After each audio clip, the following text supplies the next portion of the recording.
I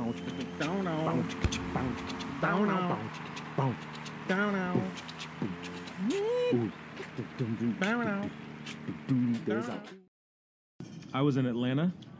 You on business? Yeah, it's always business. Right. Had a great time. I visited the Porsche testing facility in Atlanta. If you're ever in Atlanta and you only go to the underground or the strip clubs, you haven't really seen Atlanta.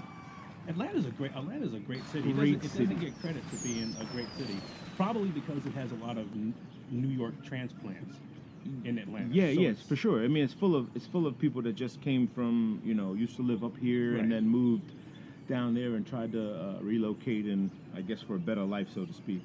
But interestingly enough, I visited the test. Well, it was part of a group called Intersection Hospitality where they asked me to come give my opinion on running an event showcase, and it was fun. They used the test facility at the Porsche because we had dinner there, and it was really extravagant. It was really something fun. I mean, they didn't let us drive it, but they didn't let us drive. They just they gave us a driver, and then he just kind of like, welcome to my office, hold on, and listen, they got a donut pad, which is really cool. A donut pad that sits right in the middle, and you come out and you just skirt.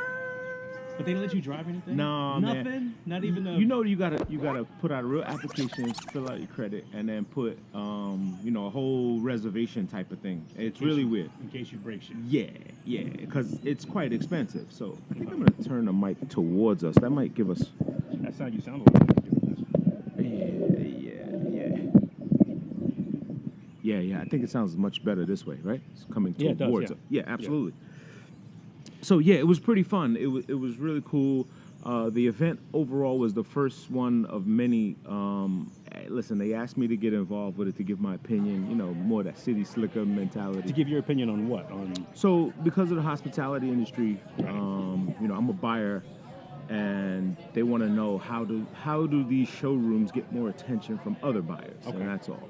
And so me being a buyer from New York, even though we do world and global projects, they were just asking my perspective of, is it more cookies? Is it more coffee? Right. Is it more, more jump in front of people? And really, how do you get people?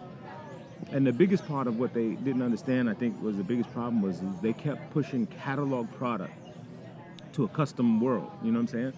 So my only offer was to tell them, look, you can have all this shit in here. Like Bruce Willis said, you could have set all this other shit on fire. The only thing I wanted was the watch and the kangaroo. Did you get it or not? Pulp Fiction reference. Oh man, millions of them. But yeah, so I think that was the crux of the whole event, and it pretty much was you're super low battery already on your thing. On what thing? Is it really? Yeah. Oh Jesus. Yeah.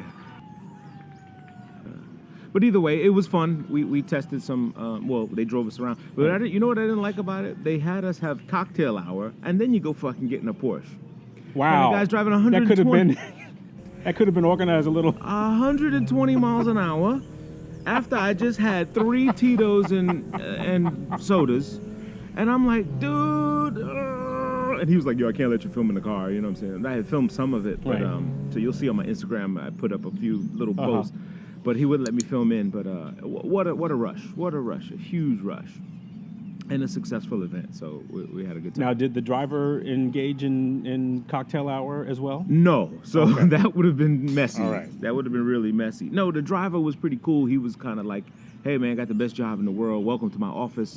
And hold on, and he talked the whole time. So he was like, you're in a Porsche with a sound for the front, and then this goes about 35. Now in 1962 they made. I'm like, shut the. I'm like, I don't hear anything you're saying right now. I'm older, because. As you drive and you get to that moment where you're like, oh shit. Right. We're going too fast and we're about to make a turn here, and he's just skirping and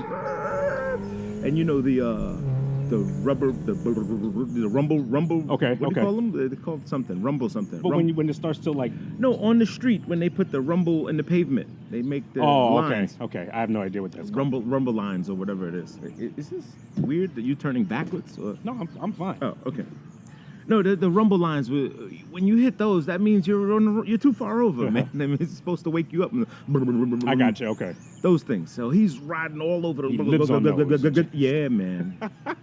but what a ride, man! It was fantastic. It was really fun. Mm-hmm. The event overall was okay. It was a little weak. In other words, they didn't like have that go. You know, they were they were like asking too much instead of doing. In other words, they were trying to ask more opinions than really just doing it, and then ask everybody at the end. So they kind of didn't know what they were doing, which we knew. Right. But at the same time, they should have just had some plan. Like, you know, the Porsche thing was like the highlight of the trip. And then they were like, okay, so are we doing it okay? Are we doing it? I said, I don't know. It's not over yet. Like, I'll tell you when it's over if you did it all right. So in a sense, it's better to sort of like put your foot on the gas and be wrong as opposed to taking little small, just go ahead and do it. And then you could figure out, okay, well, this is where you can adjust it. And stuff like that, because you know that doesn't work, as opposed to just simply waiting to see because what would or would not be the right approach. Yeah, I think you're right, because you know why? Then it's not organic if you're asking me, am I okay? Right.